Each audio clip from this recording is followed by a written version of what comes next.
Good evening and welcome to the BS and Beer Show. BS stands for Building Science. Tonight we're talking about choosing and using high performance windows. Super exciting topic. We all love to talk about windows. I'm Emily Mottram. There's nothing to drink in my house. So sticking with my Canadian friends and the Energy New Brunswick. Okay, that was a lie. There's Mick Ultra and I won't drink that. So sticking with the water. The BSN Beer is an independent grassroots movement. Everybody here is volunteering their time, including our hosts and our guests. So thank you to everybody. We're also really encouraging local groups to start up. I think we're up to 36-ish groups. So check the website if you want to see if there's a group in your area, or if you want to start a group. There's some great information on how to start a group on our website. The chat box at the bottom of the screen is probably already blinking for everybody. Make sure that you pick everyone in the chat box so that not just the hosts can see. Tell us you are here and what you're drinking, because everybody else in the audience can't see you. So introduce yourself and tell us where you're at and what you're drinking. Video recording for tonight's show will be up on Green Building Advisor and our YouTube channel, probably tomorrow, maybe Monday at the latest. And last, I want to thank Fine Homebuilding and Green Building Advisor for helping us make this webinar show happen every month. So, and off to Ben, it looks like you've got announcements. I do have announcements, and this evening I am drinking a lovely, excuse me, San Pellegrino Aranciata. Because I just can't drink right now. I'll fall asleep if I start drinking, and I still have estimates to work on. So for announcements, the BS and Beer Symposium has been off to a great start so far this year with Las Vegas, Portland, Oregon, and Toronto last week. And the next one is coming up next week in Dallas, and that's May 8th and 9th. There's still a few tickets available, but they are going quickly, and there are not many, so act now and grab them. Speakers include Steve Basic, Ross Trethui, Glenn Mathewson, Jake Bruton, and our very own Emily Mottram. The symposium series will pick back up after Dallas, in Boston in September, and Chicago in October. We'll drop links to it in the chat box. Additionally, the My Healthy Home Summit that our guest from last month, Carolyn Blazowski, hosted last week, also starring Emily, will be available and free this weekend. Link to follow in the chat box. And starting May 21st, Fine Homebuilding will be hosting a course called Mitigating the Risk in Air We Breathe, How to Improve the Safety and Health of the Indoor Air in Homes with Monica Rokicki. And again, link in the chat box. And Travis, who are you?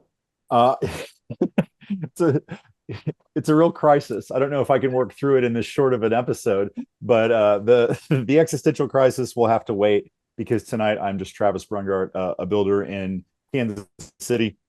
I have multiple drinks to make up for those that you do not have. I've got this wood chip chocolate porter from our good friend Dan. When I get through with that, I'm switching to an Amberbach from Kansas City's own KC Beer Co. And then to keep up with the teetotalers out there, I've got a bunch of water. So we're good on beverages, and that's all I've got for you. I'm going to go to Mike for introductions. Thanks, Travis. Mike Maines in Maine. I am out of good beer. I had some really good beer called Bellflower, only one B. But I drank it all, so now I'm drinking some Sierra Nevada. But I do have this really cool glass that says "Beer Me," so that's classy. That's my beverage tonight. Our guest tonight is Enrico Bonalari. He's co-founder and chief geek at Emu, a company focused on training, consulting, and analysis for high-quality building envelopes and healthy indoor environments. He has extensive knowledge and experience in the International Passive House Standard. Enrico is an Italian native and registered architect there. He holds degrees from Germany, Italy, and Australia, and is the lead trainer for Emu's Certified Passive House Training Program. And before we go on, Enrico, according to our friend Greg O'Bairn, our Australian BS and Beer organizers, he says it's pronounced Emu. Is that correct? Emu? I will not argue with an Australian on how Okay. to pronounce Emu. Yes, I'll take that. Okay, great. Or great. What did I miss? Anything you want to promote, and what are you drinking tonight? So I'm drinking black tea. I have switched from coffee to tea a couple of years ago. So they revoked my Italian passport, but who's looking at that? I'm kidding. And we have, I really appreciate you all, the BSMB group, for having me tonight, and everybody for making the time today. We do a lot of research that is focused on provide better training. We have online training. We're going to talk a little bit about that. And we were just in Brooklyn last week. We are going to be in Boston next week. I will be personally in Austin, Texas for the Hot and Humid Climate Conference. So I may see some of you there. So symposium season is what Travis called it. Is that correct?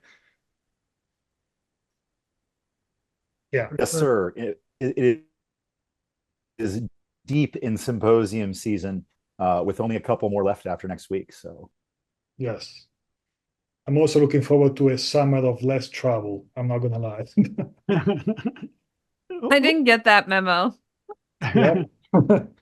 Yeah. I'll be watching you from my mountains. Social media. I'll come visit you in Denver in the fall. Yes. Nice. And I did my best to try and ambush Enrico's training in New York last week by sending 3 of my guys to show up to his training and hopefully ask difficult questions. And I found out that all of them passed. So there's big pats on the back around the office today. Yeah. Well, they were pretty good. It was a fun group. It was a mixed group, some from commercial building, like large scale buildings, some from remodels down in Brooklyn, mostly builders. This time I don't think we had the architects. We do get architects sometimes in the training, but I really enjoyed that hands-on part of the training. And you guys talk behind your back only a little bit, not too much. Don't worry, we spent a whole afternoon doing deprogramming this today. So No, totally. And I have notes which are gonna anyone that wants the back and dirty laundry of Ben's, just ask.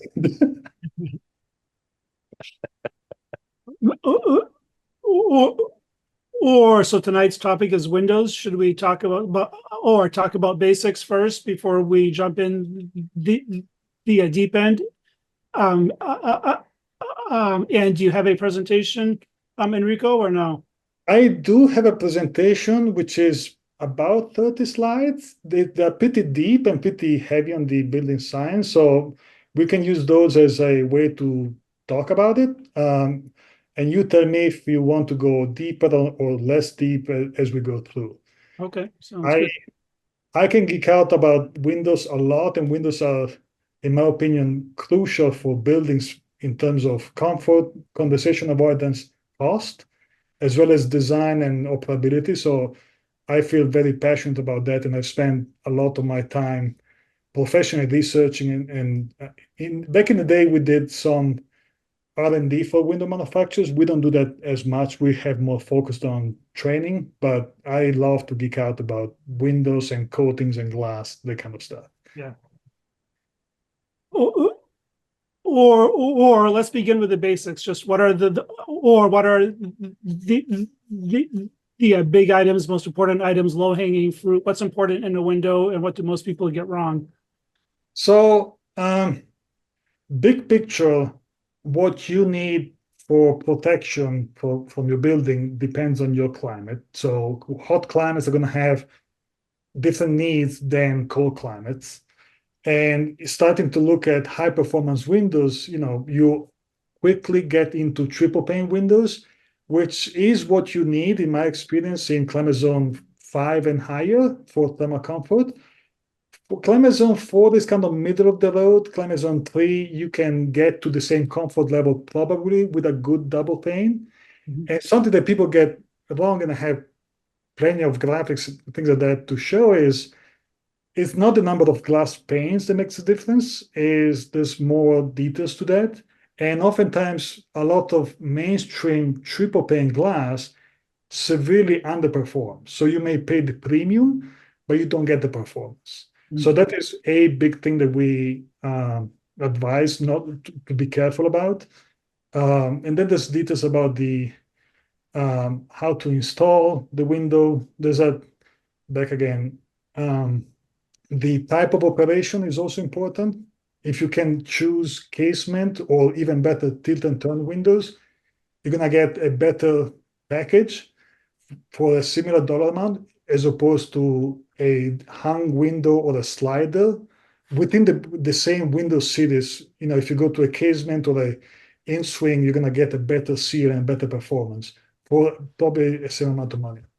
I also have some data showing a random pricing I did for my own house and how wide the spectrum is for performance as well as cost.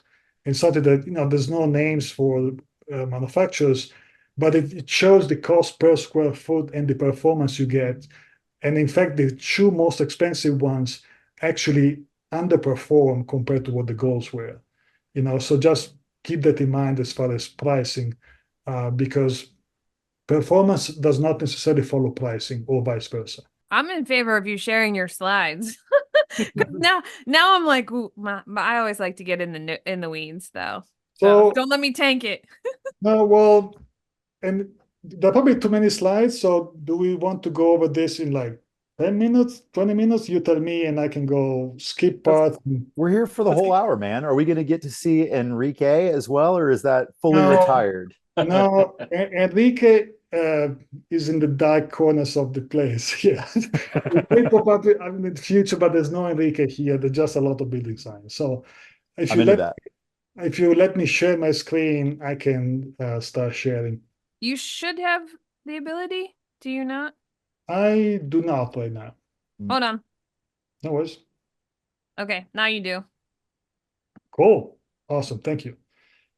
Let me see. And this is something that I can provide as a PDF later if anyone is interested. And I'm gonna skip the intro part a little bit and go into the juicy stuff. I said that we mostly do training and we do some consulting. Something that I have here is if people in the chat want to put in numbers to tell us who they are. If you're an architect and designer, you can type one. If you're a builder, you can type two, things like that, just to get a sense of who's with us tonight. I might be able to put up a poll. Okay, Ooh. you're fancy. Let me see if I can figure it out first, though. So we have some architects, we have some number two builders. Cool, very good. And I may beat you to it, Emily. So don't worry about that. It's just a way to kind of get a sense of who we have in the audience. 7, 8. Anyone regretting being here other than Travis? I'm kidding. So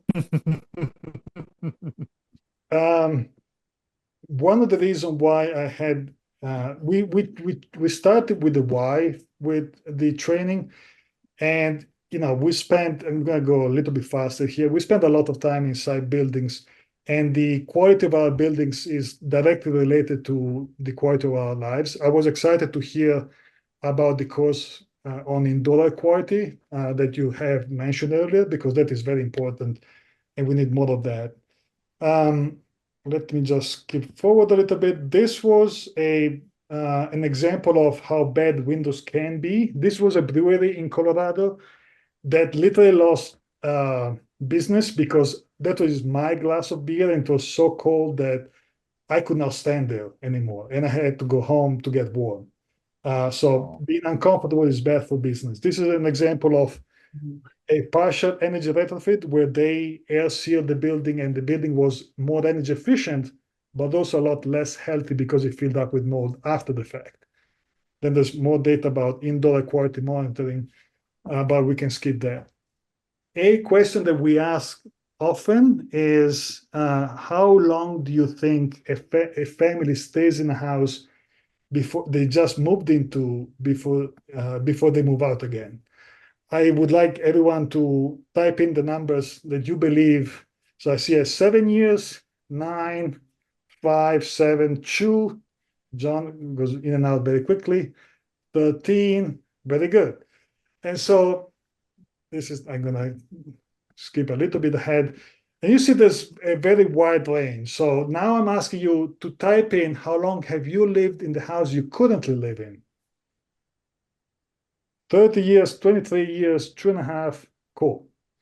Now, the statistics for how long people stay in a house before they move out again is actually 13 years nationally. And it has been 13 years for the past 10 years. So whenever we make recommendations to our clients or whenever we make choices for our projects, this is a very important piece of information to keep in mind because people end up staying in buildings a lot longer than we may believe. So this is just keep that in mind as we move forward. Now, starting from the big picture, if we're looking at a new house, where do you believe the areas of greater losses to be? At the exterior walls, at the ceiling, air leakage, windows and exterior doors, the doggy door, which is a thing, or the slab on ground? Do you want to tape in the number that you believe, or the teenagers room? Okay. Air leakage, number 3, 4, all the above. Number 3, a lot of 3s. Okay, cool.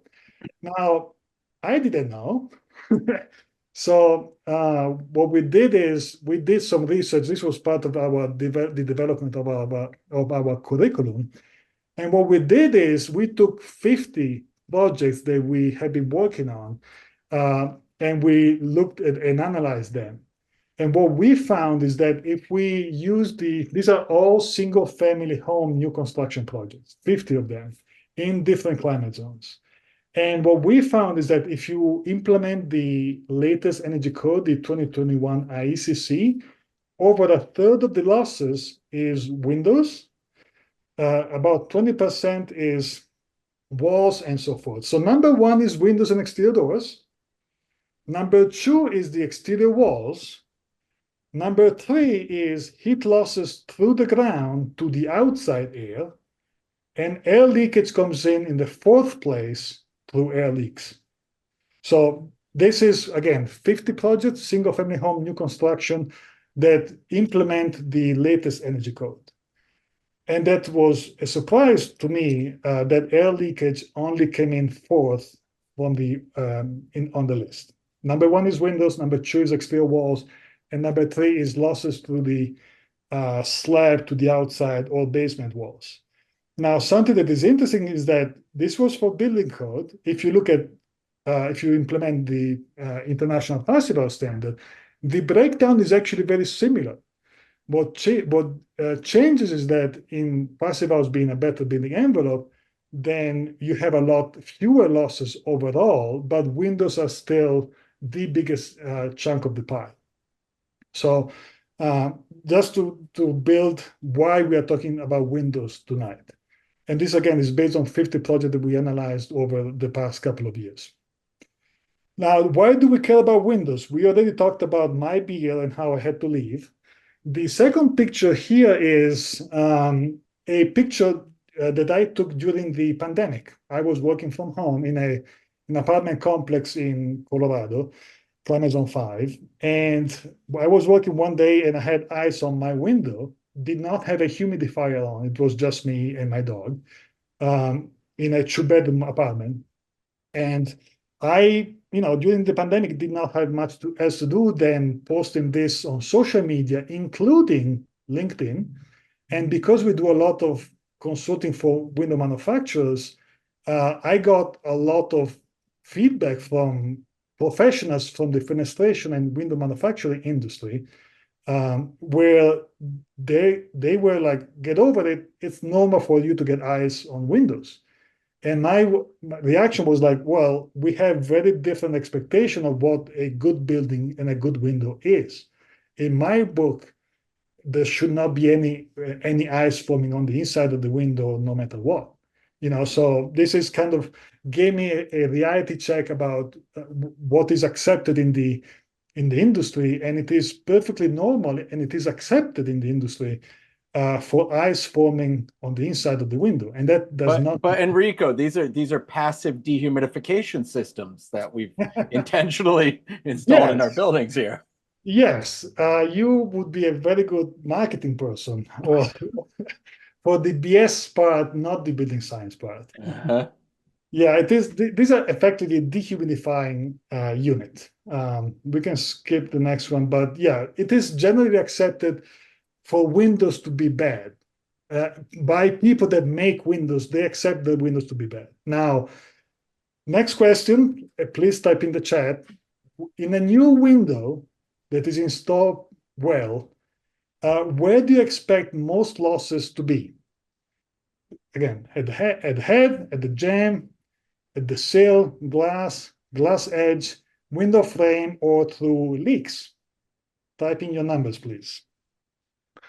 So I see some window frame, the jamb. Okay. At the edge, 76. Travis is 7 and 6. Cool. Well, I didn't know, so we crunched some numbers. And the numbers, this is one type of window that we work with quite a bit. It's a American-made, European-style window made by Alpen in Colorado. And we got the numbers for the side-tested air leakage. And it came down that for a standard size window, 4 foot by 5 foot, over 40% of losses are through the window frame because we now have a good triple pane glass. Then in the second place, there's losses through the glass itself. Number 3 is losses at the connection between the window and the wall. Number 4 is the losses at the glass edge, and air leakage is only in place number 5 and 6, with a total of about 2% of the losses. Again, this is a new window that is installed properly. But we had this study, we wanted to do this analysis because a ton of builders that come and take our training come in and associate windows just with air leaks. But the air leaks actually are just a fraction of the total losses in a window.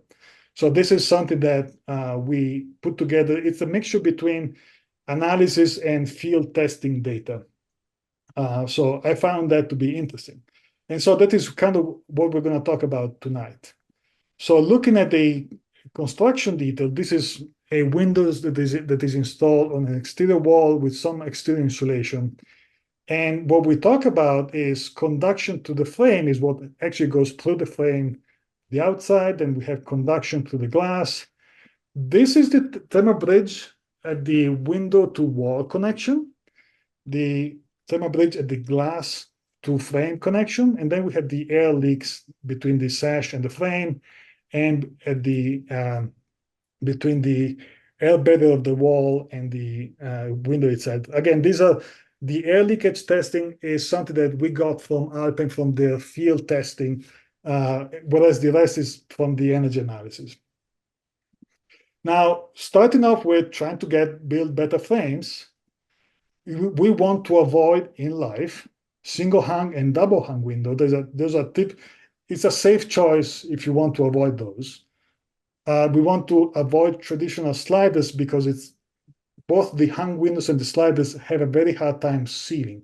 So even if you cannot go all the way to a full triple pane glass, or maybe you don't need that depending on your climate, hung windows or sliders don't seal well. So you want to avoid them. You want to avoid pivot, you want to avoid multi-fold, accordion, and pass-through windows. They are cool, but they do not seal well at all. And typically, the type of operation that we recommend include fixed. You cannot have all fixed windows, so you want to have in-swing preferably. Out-swing are okay, but in-swing are better. We're going to see why later. And then hopper windows because it's a kind of an in-swing window. And then lift and slide doors are cool, but they're very expensive. So if you're trying to be cost effective, for example, for my own house, I intentionally did not have any lift and slide doors because of trying to be cost effective, although they're very cool. Now, something that is not known to many is that window frames get a passive house grading, just like A, B, and C, like in school, which consists of the R value of the frame, so how much insulation is in the frame, the width of the frame, so the narrower the frame, the better the performance, as well as the glass edge, thermal bridge, and the air leakage. It does not account for the glass because it's easier to make a good glass than it is to make a high performance frame. So the grading of a window, the passivhaus grading, only refers to the frame itself. It does not include the grading of the glass. Now, what's the R value of a typical window frame that you install? Do you know? Do I type it in the chat if you know the R value of just the window frame that you install? Chu, Ben is on the high performance stuff. Chu, 10, awesome. Very good. So this is the R value of typical window frames. If you have a thermally broken aluminum frame, it's around 1.8. If you have vinyl or wood, just your regular casement windows, it's about an R3. pH grading starts from the C. So the C grade is about an R4, then 6 is the B, and 8 is the A. There is some simplification here. The assumption here is to have a window frame that is 3.5 inch wide, and then we can talk more about that, but it's a simplification. Now, what's the typical R value that of your walls, of the project that you typically work on? 40, 30, 19, 23. So this is a way to compare these R values of the window frames to R values of walls and what is around them. And so we have the window frames from before that range between 1.8 of the regular thermally broken aluminum all the way to 8 R value of the passivhaus A grade. We're going to see later today what a beefy triple pane glass is. That is around R11 or 12. And then an R40 wall, because I already knew what Ben was going to say tonight. So just to give you an idea about context, this is if you're having windows that you install in a high performance wall and your window is an R3, then it's going to feel colder than the surrounding. So your body is going to feel the temperature difference and you're going to be uncomfortable. That is where the thermal discomfort comes from. Now we start looking at how to build better glass. The performance of a glass unit, insulated glass unit, IGU, is impacted by a number of things. I'm going to speed up a little bit, but there's a lot of information here. Number of panes of glass, low E coatings, fill of the air gaps, width of the air gaps. And this is a few types of glass unit that we have more that we're going to talk briefly about today. Started with double pane glass and triple pane glass. We're going to talk about skinny glass units. We're going to talk about beefy glass units. We're going to talk about air-filled glass units. We're going to talk about argon-filled glass units, as well as glass units with low passive solar gains, medium, and high. All of these impact performance as well as cost and things that you want to be aware of so that you don't buy and overspend on products that are going to either be overkill in your climate or are sold at a premium, but they don't actually deliver the performance that they should at face value. Starting with skinny and beefy, this is some language that we made up as EMU or EMU. That is how we say it. The beefiness or skinniness of a glass unit is how wide the overall thickness is. Sorry, I skipped ahead a little bit. So this is what we call the overall thickness of a glass unit. So the measurement from the exterior face of the glass pane to the interior face of the glass pane. And I have highlighted here two types or two groups of glass units, beefy double pane or skinny triple pane, because they can get to the same performance, so a similar center of glass R value, with the difference that with the skinny triple pane, you pay the premium of a triple pane, but you do not get the performance. So this is something to keep in mind that looking at just saying that the window is triple glazed, it is not enough to say that is an actual high performance glass. This is something that we mention all the time because it's a way to overspend and not get the performance delivered that you're hoping for. That has to do with the convective loops inside the glass unit. I can talk a lot longer about that, but probably at the Q&A later. And in life, most American-made window frames cannot really fit a beefy triple pane glass. So I warn you to avoid triple pane glass with the overall thickness less than 1.5 inches because it really underperforms and you don't get the value that you're paying for. So if you're looking at triple pane glass, you do want to see that your overall thickness is greater than 1.5 inches. Otherwise, you end up paying the premium, but not getting the performance you're hoping for. Then what's inside the glass also matters. We have a beefy triple pane filled with air, and we have the same glass that is now filled with argon. And it does make a difference, and it can actually be pretty durable. We use argon. We also use krypton. That is a longer chapter, but we use a noble gas because it provides a greater R value than just using air.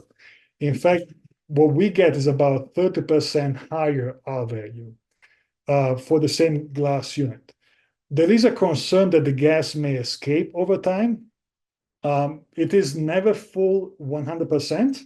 There is no technology to prove that you can fill your glass unit with 100% of argon.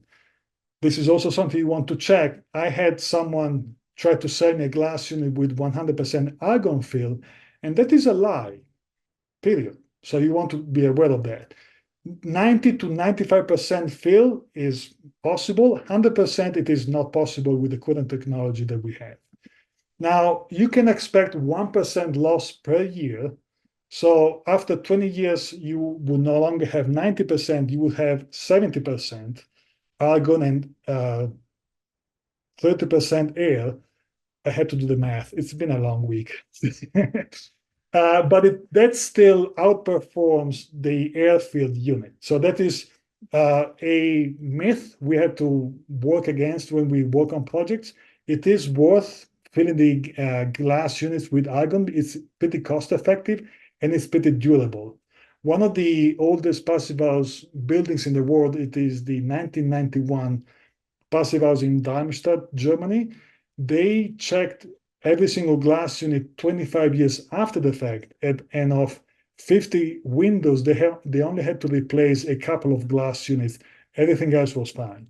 So it can be, if it is done well, it's a very durable technology, and it does make a difference. Now, next step is passive solar gains, and this is a much broader topic. We control how much sun goes into the building by applying low emissivity coatings on the inside of the glass. And that has an impact on the performance. It has an impact on the passive solar gains that come in, on the U values, on the heat losses, and it does have an impact on how much daylight we get in. So that's something that is very impactful on a project, but it's often it's often so around the corner. Sorry. On the corner. By the park. By the park. By the park. Sorry about that. My partner is going to pick up the baby. So we say high gains or low gains glass in the industry, there may be a belief that if you go with high gains glass, then your building overheats automatically. And in certain climate zones like Texas, I would not typically recommend high gains glass. But in climate zone 4 and higher, we typically spec high gains glass because that provides the best performance year-round between heating and cooling for the building. And the term high gains glass may be an overstatement. This graph here shows that about 52% of these total energy from the sun comes into the building with a triple pane glass, as opposed to 85% of the energy coming in with a single pane glass, or 70% with an uncoated double pane glass. So this is one of the areas where we see a lot of improvement if you start looking at the right type of coating to use on your building to balance out the summer season and the cooling season consistently. This is an example of a project we had in Fort Collins, Colorado, where the city, where Climate Zone 5, the city was requiring the building to have low gains glass. They just rewrote that in their prescriptive code. And what we did was we provided the passive house energy modeling with passive house level insulation and high gains glass, and it resulted in 3/4 less need for heating and cooling. And based on this, the city was happy, but they also realized that the building code had to be adjusted because they were being too strict about requiring low gains glass in Climate Zone 5. So this is something that is hard to navigate if you don't actually know the energy analysis behind it. So this is where the energy analysis allows you to make decisions, make informed decisions, and tweak these details because they're very important. Now, I mentioned that the coating on the glass also impacts the amount of daylight, which is one of the reasons why we have windows in the first place. We want to let daylight into the building. And this is an analysis that I did for my house, where I was just playing with a software which is free. I can share that later in the chat. We were looking at triple pane glass with a visible transmittance of 0.3, so only 30% of daylight would come in, as opposed to a visible transmittance of 75%. And it's a very significant difference. And this is something that is very impactful in cooling dominated climates, because with high gains glass, you typically get high visible transmittance. You get a lot of daylight through. But if you're trying to block off the heat from the outside, and if your glass is not very good, it does not only block off the heat, it also blocks off the daylight. So you may have windows, but the room is very dark because you're blocking off a lot of the daylight. So this is something to keep in mind if you are considering looking at low gains glass. You want to have a visible transmittance rate of at least 60%. Otherwise, your room is going to look very dark.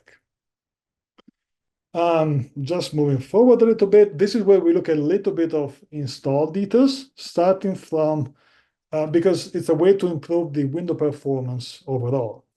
We're looking at mid-wall install, how to extend the insulation over the frame and why, and then avoiding issues with thermal bridging that we may be causing with flashing or other aspects of the install. So mid-wall install, I pulled up a couple of details. This is for a project that was using a double stud wall where the window is installed all the way to the outside with an air flange installed, as opposed to the same window and the same wall where the window is installed kind of in the middle of the wall-ish. In this case, we were trying to line it up with the insulation in between the two walls. This is what the isotherms look like. And this is just basic geometry. We want to avoid having a weak spot like that, where the window is all the way to the outside, and all of a sudden we have very little insulation, plus there's the header on top. Because a spot like that may be where you may get more than condensation, although you have a high performance window and a double stud wall. So with a project like this, they definitely do not expect to have more than condensation, but it was the case for this project, and that is why we push the window back to the inside. The key is try to align the center of your glass to the middle of your wall insulation-ish. It does not need to be smack down the middle, but you want to try to line up those two, the insulation of your wall and the insulation of your window, which is the glass, so that your isotherms, the rainbows in the bottom picture, can be more lined up, and your isotherms, the black lines, can be more straight a straight isotherm is a happy isotherm. An isotherm like the one on the left that has to go swing all around and make many curves and loops is not a happy isotherm and cause issues with molding condensation. So this is where the analysis comes very helpful in kind of developing these details and avoiding issues with mold condensation and underperformance overall. Then looking at, so in life, we want to try to use geometry to maximize the performance of the install. Then this is a similar detail to the previous one, but on a 2x6 wall with 3 inches of exterior insulation. And we have a nail flange installed as opposed to an install on the right-hand side where the exterior face of the window is flush with the sheeting. So we are able to extend some of the wall insulation over the window frame. And this is something that we do oftentimes in passive house projects because it's a way to add R value where the R value is the lowest. This is where what the isotherms look like. And we see that in the option on the left-hand side, the window frame is exposed to the exterior, as opposed to the option on the right-hand side where the frame is partially covered with insulation. This is something that, again, we do very frequently in passive house projects because it improves the performance of the window as installed. Because at the end of the day, the frame is still the weakest point of the thermal envelope. This is what we saw earlier. And this is a way to improve the thermal condition and the thermal comfort inside the building. So in general, this is a strategy to add R value to the thermally weakest area of the whole building envelope, which is the window frame. And this is part of why we typically like in-swing operation better, because with the in-swing, you can put insulation over the frame, as opposed to the out-swing, you cannot really do the same, just because it doesn't work the same way. Flashing details matter a lot, and this is something that is kind of overlooked many times. This is an infrared analysis, or the same kind of analysis before. You see the stainless steel flashing detail, and if we enlarge it, you see all of the heat that jumps into that stainless steel light gauge flashing metal and jumps to the outside. So the metal is sucking heat from underneath the exterior insulation. Flashing is very important, but there are ways to do this detail in a way that does not cause thermal bridging. For example, fiberglass or vinyl flashing or self-adhere flashing tapes. Value-wise, this is my house and new build, climate zone 7, and it's going to be ready any day now. I included this slide as a way to show some pricing. We talked a lot about different aspects of the performance, and I priced out maybe 20 different manufacturers for my house. And what I found was very interesting, because on this graph, we have the least expensive products on the left-hand side and the most expensive products on the right-hand side. So just cost per square foot of the window package. And then we have the higher temperature for comfort. And there's a dashed orange line is the threshold for thermal comfort or discomfort. And I found that a good number of windows of mainstream windows that I asked for the triple pane version was actually not doing the job, because they had a lot of skinny triple pane that was triple pane glass, but was not really doing the job at insulating. And if you notice here, the 2 most expensive products I quoted are not doing the job. So this is the interesting outcome of this, is that the price does not follow performance necessarily, or performance does not usually follow price. And in fact, we see, even within the same cost per square foot, we have a few products that don't really do the job and don't insulate properly. So something to keep in mind when you're pricing out windows for your project, because just because they say they have a triple pane glass, it doesn't mean that they're actually going to deliver that comfort that you need for your project. Granted that in my case, my climate is climate zone 7, and the design temperature for the window package is negative 15 degrees, so very cold. I can go over this a little bit quick, a little bit. This is about building performance. It's nothing about Windows. I can probably skip that, and I can just go to the end a little bit. Yeah, we have, this is a couple of links that if you're interested in looking at the report that we have and some training, and we have a free info session every Thursday afternoon. In fact, we had it this afternoon. Just if you want to ask questions about performance or passive house or comfort or whatever. But that being said, I look forward to the Q&A and talk more about window details.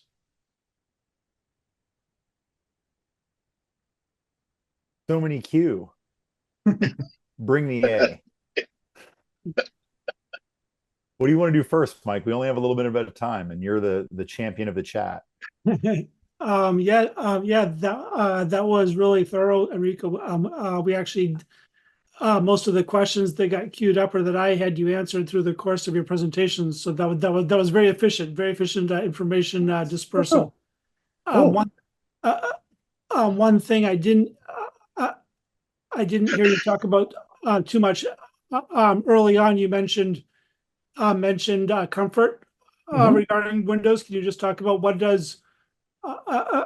what constitutes comfort, especially in the passive house world, or just in general? What does comfort mean when you're next to a window? So our body wants to have even temperatures around us. That is from the left side and the right side, from our feet to our head. We want to have we want to not notice temperature differences. And if we don't notice temperature differences, then we feel comfortable. That is what we know as far as perception of thermal comfort from the human body. This is the science of it. And if you think about our building envelope, we have yay R value at the walls, we have X amount at the roof, so at the floor, but we also have these holes that are windows and doors that we want to see through, we want to open and go to the outside, and those are a lot less insulated than the rest of the building. If you think of a mediocre wall, it's an R20, and the best window we can make today is an R10. So naturally, we're going to have lower temperatures where we have the lower R value. And depending on the climate we're in, if that surface temperature is considerably lower, more than X amount I'm going to talk about later, then our body feels that difference and we feel uncomfortable.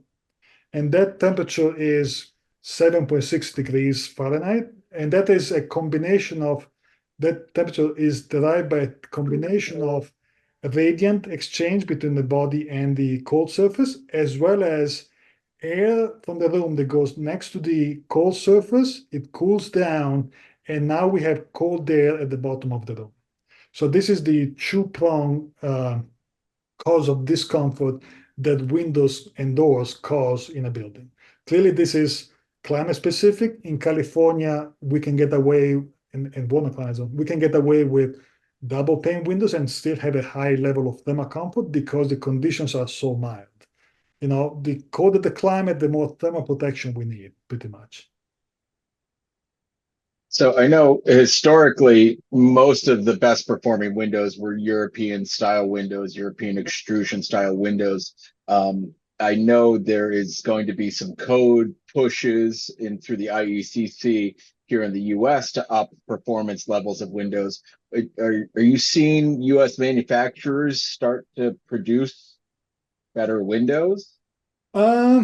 Or are we just cramming triple pane skinny glass into the same old frame and saying that it's good? Yeah, so there is a broader picture here in that the conversation, even in Europe, the conversation has predominantly been driven by energy, not really comfort. It is passive house as a concept that has put thermal comfort high in the priority. In fact, if you fail the comfort criterion, you cannot certify with passive house. Now, that being said, part of the study that I skipped, that I'm happy to share the link to, that we published last year, I looked into the 2024 Energy Code, which is years away from being implemented, and they have itty-bitty small, very small improvements for the performance of the windows, but we're talking like, I'm in Denver. If I want to go to Canada, I start walking north. And if I walk 3 blocks north, I am closer to Canada. Am I close to Canada? I'm not. So those are so small changes that really don't make a difference in terms of thermal comfort. Because to this day, you can install the same exact window with the 2021 code in Dallas, Texas, or Fairbanks, Alaska. So there is no connection between the IECC requirement and thermal comfort whatsoever. There's no. Some states or some municipalities have started or are planning to mandate the Energy Star 7 window certification. I cannot remember exactly. I think it is 7. Correct me if I'm wrong. And that is a little bit better, but instead of 3 blocks, maybe it's 3 miles, but it is still, it's thermal comfort. Still 3 states away from Canada. Yes, yes. And it is just the concept of thermal comfort is not in the picture. It is energy. And so, let's make it 10% more energy efficient. But say that you're in Denver or Chicago or New York, let me on 5. If you have a double pane window, your internal surface temperature is going to be 15 or 20 degrees colder than your room temperature instead of that 7 degrees. So, and maybe with this new change, it's going to be, instead of 20, it's going to be 18 degrees. So better, but still not enough to get to that 7-degree temperature for comfort. So people are not in the picture. That is the problem. Well, buildings are better without people. Don't you know that? Yes, they taught me that in architecture school, year 1. Who's these Still people true. that want to go in? All right, The so chat box has been going crazy. So what manufacturers would be worth looking into for high quality triple pane at a reasonable range of prices? Mutually exclusive. Next question. Well, that's not true. No, actually, some of the pricing shows that UPVC high performance triple pane passive house windows are in the ballpark of the Marvin and Pella wood frame windows per cost. So it's not that out there. You get a UPVC instead of a wood frame. That is what drive the cost. From the top of my head, Alpine is a good one. Inotech is a good one. White is a good one for cost effectiveness and good glass. Those will be my 3 go-to for cost effectiveness. what windows What did did you put in your house? That was in the chat. They all want to know what you picked. I am down to 2, and I'm not gonna say because we still have not negotiated the pricing. Uh-oh. All right, guys, got to come back next month. Maybe Enrico will tell us. Well, can you tell us what the 2 are? What are the 2? I'm not saying. Oh. But my reasoning is for aesthetics, I want to have wood, and that is going to be the bigger driver in the cost. They're going to be in the ballpark of $110, $120 per square foot ish, and it's a choice that I am making. Knowing about that, the UPVC will be in the $90 to $100 per square foot. So that is the delta that I'm happy to choose because it's a cabin in the mountains. So there's going to be a theme there. So for aesthetics, I'm choosing that level, but I'm not going to say. And if you expect me to get my shit together for my house project in the next month, we need to talk. Like that's not that's going to be a long time. I was like, I was impressed you're planning to move out of the tent. Well, The tent is being demolished currently. So, Mm. and it's for those who don't know, it's what Emily is referring to is the plywood tent. That is what my house used to be, and now it's been demolished. So yeah, it's literally a plywood tent, but no longer. It's now just dirt. So you're not giving yourself an option. That's what we have to do as building professionals. You got to demo it, so you have to put it back. Well, plus I already enjoyed paying 15 grand to remove the asbestos, so there's not much there anymore. There's just a roof plus property taxes. So I may as well demolish it. I want to give you credit, Enrico, because something that you and Emu, not Emu, as I've learned, Emu have always stood really firmly on the we don't endorse products, we're not selling anything. We are very rigid about our scientific process and review of data. So congratulations to you for holding to your guns and not saying this is the product that I endorse. Yeah, I mean, there are projects that I enjoy doing personally, but it's I also want to be respectful with the reps and products that I am working with for my house. And that's something that honestly, I've been so swamped in the past couple of months that I've not touched the house project. Plus, my computer was stolen last week, so I don't have access to any files of that. It's on pause. It's on pause. It's good. Sorry, man. That's It- brutal. That sucks. yeah, it does, but it's okay. There was a question in the chat too about what door manufacturers make effective doors with windows in them for passive house. So, do you have because not all of the window manufacturers make great doors. Correct. In life, if you can stick to swing doors, it's going to be a lot more cost effective. Like that is, I'm putting my money where my mouth is. Like for my house, there's going to be a beautiful view of the mountains. I don't want to spend $20,000 on a door. I just don't. You know. Um, so in the swing door, it kind of depends. A lot of projects we work on, they have the entry door being custom made because it's the feature door. And some of the higher end passive house window manufacturers also make doors. Like we worked on some project with SmartWin, some others with Fence Door, some other with some local custom door manufacturers. And it's a pain to use two suppliers instead of one.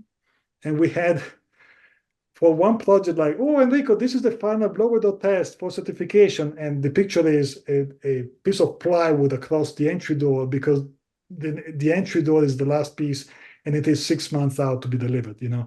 So it is frequent to have a different supplier for the entry door, but it is more difficult logistically because now you have two suppliers with their lead time and, you know, yeah, it's what it is. On the other side, doors between the house and the garage that need fire rating. We have modeled a few of mainstream ones because no project is perfect, and if $1,000 door makes it, we're happy with that. And we have, for example, Therma-Tru doors often becomes our go-to spec between the house and the garage because it's available. Our insulation value is not great, but it's only like maybe 10 square feet of a door. And air tightness, they're actually pretty good. So that is a mainstream product that we incorporate in our project. It's not as good as an actual passive house door. It is not passive house certified.